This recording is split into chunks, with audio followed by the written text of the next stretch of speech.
Today I'd like to talk about 5 reasons why you need a buyer agent representation when you're purchasing new construction. Folks have the misunderstanding that they can buy new construction without an agent and that it's basically the same and they can do it by themselves. While legally this is the case, there are a number of reasons why it's a really bad idea to do that. So I'm going to go over 5 of those reasons today. The first reason is that the builder's representative is often an employee and does not have a real estate license.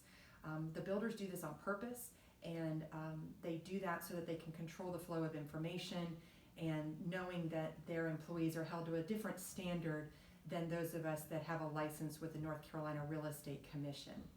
Second reason is that communication is the biggest complaint that folks have when building new construction. By having a buyer agent represent you, we are involved in the process to the point where somebody like me makes sure that communication is maintained throughout the process. I know what to expect, and I would know when it's okay to have a little lull in the building process and when you need to have an update and when things are running on schedule or starting to slip behind in a way that might jeopardize the completion date that you're planning on. The third reason to have a buyer's agent is pricing. It tends to be very confusing when you go into a new home development to figure out what your final pricing will be. They'll give you the base price and you have some of the information about structural options and how much the lots cost. But there's a whole nother thing that happens after you sign the initial paperwork when you go to pick out your cabinets and you pick out different options for your bathroom and things like that.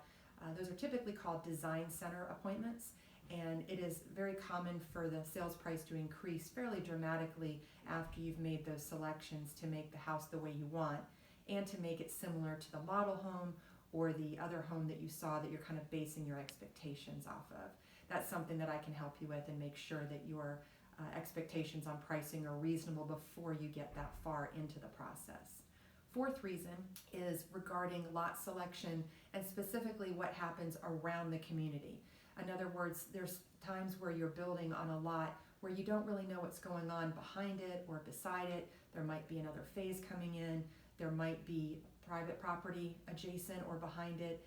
And you really need somebody who's going to dig deep and find out the answers to what might happen and what will happen with the adjacent property. Sometimes it's a matter of zoning. Sometimes it's an issue with just knowing the timeline, if a different builder's building in that area of the community, or if it's going to be a continuation of similar houses.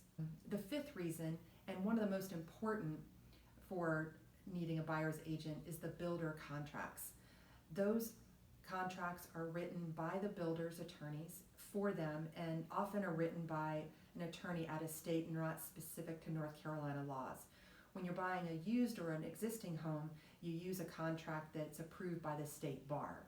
And so you really need someone to help walk you through that and explain to you the differences, especially when these builder contracts plus their addendum are often, 4 or 5 times as many pages as what we deal with an existing home contract. So hopefully that gives you a little bit of insight into what matters when you're building new construction. And most of these apply to whether you're buying a new home that's already complete or you're building from the ground up. So please make sure you have buyer representation in these new home communities. If you'd like to contact me for further questions or if you'd like representation on purchasing or building a new home here, please contact me. Thank you.